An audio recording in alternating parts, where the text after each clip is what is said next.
News here at the Super Cheap Auto Bathurst 1000 has James Courtney ruled out of the big race under medical advice last night. James Courtney missing the big race of the year, the grand final, if you like, of V8 Supercars, must be massively disappointing, but I guess on the upside that you're looking good for the Gold Coast. Yeah, that's a hard one to take. Is missing out on this, the one event that we all look to every year, and stops the nation, and also with having this massive Star Wars theme this weekend to not be part of that is very disappointing. So I'm gutted. Just tell us a bit about the injury. I mean, it's been a bit more complicated than a lot of people realise, and it's a lot more difficult to actually get medical clearance. So just how is it coming along, and some of the complications that you've had? Yeah, so I ended up breaking 5 ribs, so 2 under my arm here and 3 on my back.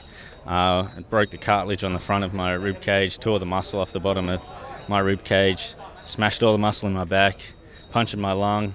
My ribs got driven into my spine, so it pinched all the nerves and everything as they come out of your spine. It's a bit going on there, and then I got mental issues on the side of that. But no, so yeah, there's quite a bit of trauma through all the ribs, and then internally all the muscles and organs and everything have been pretty smashed up. So there's it's been a long process. I was in a lot of pain for a long period of time there, and thankfully last Friday I went in for an operation. They sort of burn the nerves as they come out in my spine, and all on the front here to try and help with that pain, because the nerve runs along the bottom of the rib. So that was really good, and I was able to I had a tube in my back for a week with sort of like a mobile epidural that I rolled around with. So that's good to have that out and have that operation and be mobile again, and to be here with the boys is it's good on one hand to be here and with these guys, but on the other hand, gutted that I'm not part of the event. So it's I think Karis needed a break from me. I think she was probably.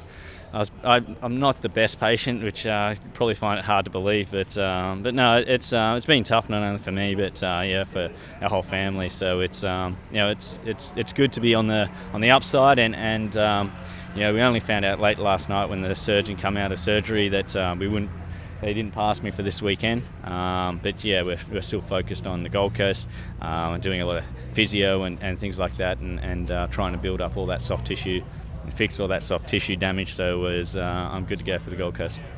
Adrian Burgess, I guess it comes as no surprise that James Courtney's been ruled out, but preparations, I guess, with Russell stepping in are quite advanced, given that he had the run at Sandown. Yeah, it's not a surprise. It is disappointing. I flew up to Gold Coast to meet with James and a couple of the specialists on Friday. We had another scan on Monday, and unfortunately they just confirmed what we thought was coming, where he hasn't fully recovered or recovered enough to get to a point where it's safe for him to drive. So we got to look after James as a priority and his health. But the team, the teams are here. We're a big group of people. We always knew that Russell could be an option or be something that we're forced into. So Russell, we know, has been training hard. The guys have been putting in all the hours and the effort into the cars as normal. So it will be situation normal, just unfortunately with Russell and not with James. And I don't say that in a bad way to Russell, but yeah, we'd love to have James back in the car. I guess there would be no need to have contemplated going against medical advice. It doesn't even cross your mind. It's not. This race is an important race for everybody, but it's not more important than someone's health. And if that was any of the other drivers, it would be exactly the same decision. We've got to do the right thing for James, and we don't want him to come back too early, and then it impacts on the end of the season or even the start of next year. This year for James, unfortunately, is a bit of a write-off. So the last thing we're going to do is impact on his injuries anymore, and then jeopardise 2016. And a percentage chance on the Gold Coast 600 in a couple of weeks? Yeah, look, it's still, the percentage is getting higher by the day. We probably missed this event by probably a week. We're very hopeful, but we still need to keep him in good shape. He needs to get himself now back in the gym and start to get some of the muscle back in place. And we will be reliant on another scan, which will be there the week of Gold Coast. So we're not saying it's 100%, but it's a far better chance than we've managed to have this weekend. For all your Bathurst 1000 news and motorsport across the world this weekend, stay tuned to speedcafe.com.